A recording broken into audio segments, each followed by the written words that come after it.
Okay. Ayun na. Ano? Hello po, ito na po yun ngayon yung pag napatagas na po, ito na po, ilalagay na sa timba. Okay. Ano, bubuhatin, ilagay sa mataas na lalagyan. Ayan, sige na. Ano na natin Ano doon. pa?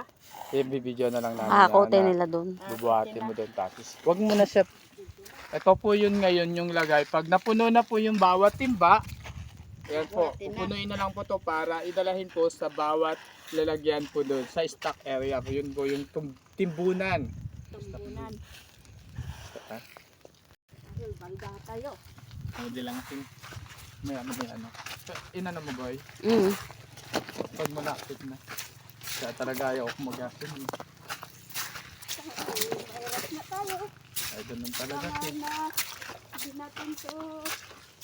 Yun ang sasalita. Ito na po yun yung bubuhatin po natin yung lahat, yung asin na naitipon para po ilagay po sa area.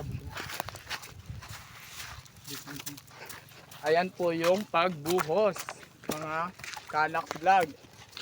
Ayan po yung pagbuhos po ng asin. Ito po.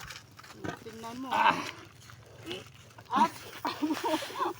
Ganyan po ang pag-aasin dito po sa Occidental Mindoro.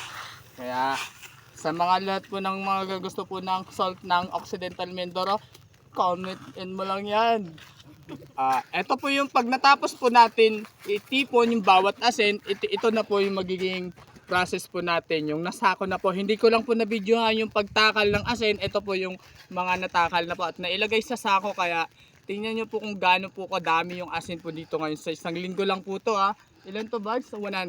Hindi. Ito po, tingnan nyo po yung lahat ng asin dito po sa barangay. Last, ikot mo. Man. Lapit mo, ikot mo lang yan. Pagkat talaga kumugat, meron talaga mag-recorder.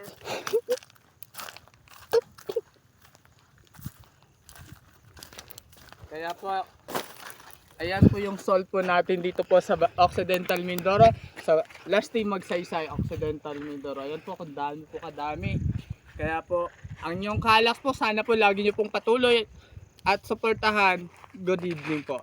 Thank you for watching po.